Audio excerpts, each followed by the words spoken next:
Everybody's peoples. Good day, all. I've been waiting to do this video for a couple years now, but I'm thankful I haven't yet until the time that I had proper perspective, because the events in the timeline are very close, if not exact, to the timeline events in my last video.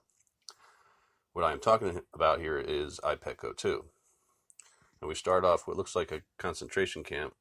If we look to the left of the crate with the goat, we see an image resembling the Twin Towers event. We then fade into what looks like Satan playing or pulling strings on people. Initially, it's George Bush Jr. He starts putting on a show in a classroom with a black female teacher. If you remember 9/11, 2001, Bush Jr. was in Florida at a school reading IPEC GOAT to a classroom headed by a black female teacher. I would like to note the symbolisms in this animation. Please note the black and white Masonic floor tile.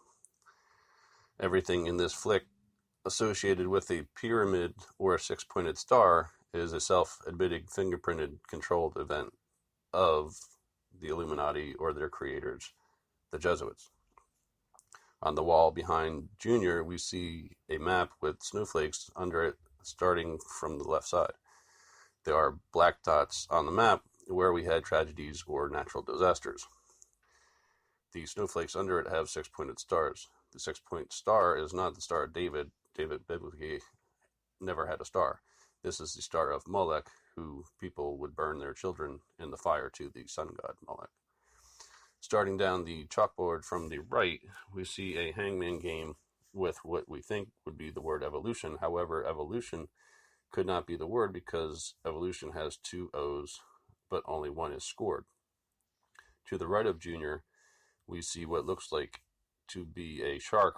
Well, in the summer of 2001, there was a fear frenzy of shark attacks in Florida, the summer of shark. That was started with an alleged bull shark attack or so on a 7 or so year old kid, and supposedly the uncle pulled the 6-foot bull shark out of the water by its tail. Whew! Talk about bullshit. Junior then turns into Obama after saying, "Fool me once, shame on you," reiterating the song, "Won't get fooled again." Yes, it's all the same, boss. Always was.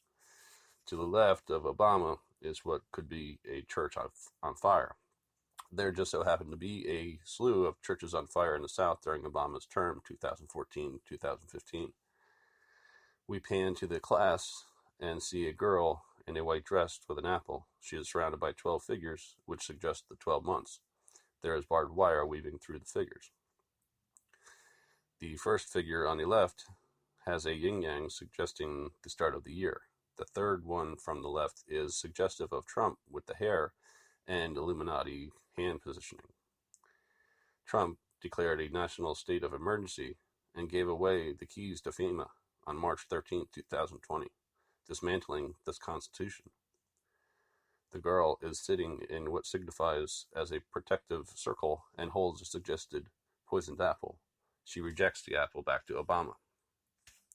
As we pull out of the classroom, we see the American flag being torn apart, and the fence that runs along the water turns down into the water, suggesting a change of border definition or sovereignty. And then again, we see the resemblance of the towers coming down, which was quite a threshold for the bioterror security state we are now in. Next, Jesus starts in motion, and we see Bin Laden come with a whole bunch of military aliens. And there is a crescent moon, blood moon.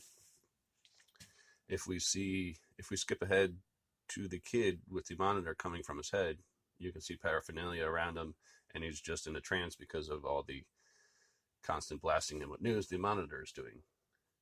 I believe David Rockefeller had this film made, and I believe he is the face in the monitor. Next, we read the headline scrolling through the boy's eyes: "Market plunge," and then war. Then 3 jets fly over and blow up the Aqsa mosque. However, these jets are shaped like pyramids, suggesting a fingerprint. The woman holding a vial appears to be Muslim, and her son appears to be dead. Beyond the vial is what looks like an explosion, suggesting the Jesuits are going to blow up the Al-Aqsa mosque and blame it on the Jews. This, without a doubt, would be enough to bring forth Isaiah 7:18, 7:20, and Zechariah 14, where Jerusalem is invaded.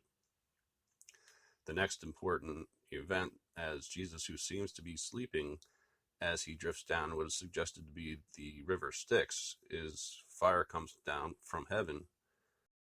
The fireball seems to kick everything off, and we start seeing things fall apart. Boulders are crashing into the water. We see Shiva suggesting death, and then all these fish jump into the boat with Jesus. Jesus was the fisher of men, so it's suggesting that all these people turn to Jesus.